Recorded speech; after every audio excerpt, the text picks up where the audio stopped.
The beautiful and colorful monarch, known for its incredible and long migration from Mexico to the Midwest and back, that precious species is in a lot of trouble as it was recently included in the list of endangered species. Locals from Milwaukee are stepping up and calling for us to help. This morning, Yukari Nakayama tells us how and what we can do.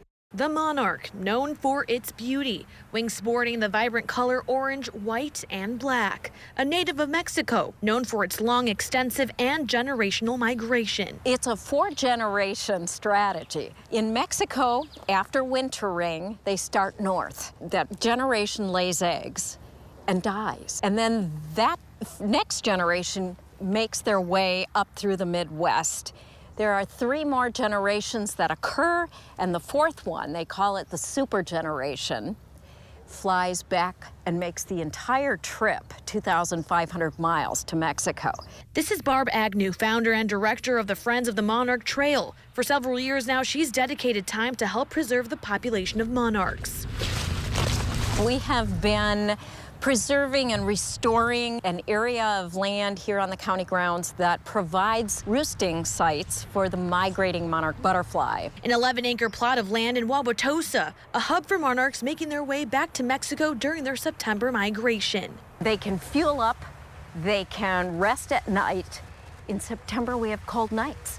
In here, it's warmer. You've got radiant heat, you've got a canopy, you've got wind protection. So this space, preserving it, is critical to their migration south.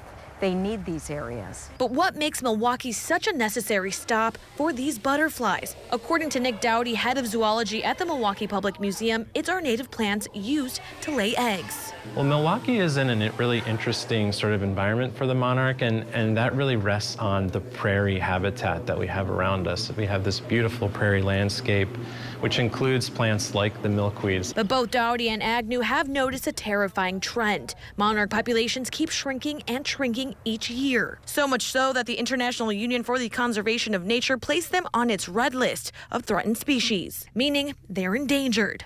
The population of monarchs has gone down dramatically in the past 20 years. I think monarchs are kind of an indicator species in that if monarchs are declining this fast, how many other things are also declining? There's over 1 million species of insects that are likely to be out there and facing similar kind of threats as the monarch is. The cause? We just see climate change, habitat loss, herbicide and pesticide use taking a big toll on insect populations. We've lost many acres out here to development and to the basins, and now more construction. Agnew says the construction of new buildings, developments, and/or roadways have contributed to dismantling natural sites where monarchs would usually stop in their migration routes. And she says the preservation of lands with plants like milkweed, goldenrod, and other native plants are essential. Monarchs are the recognized representative of all of the other pollinators.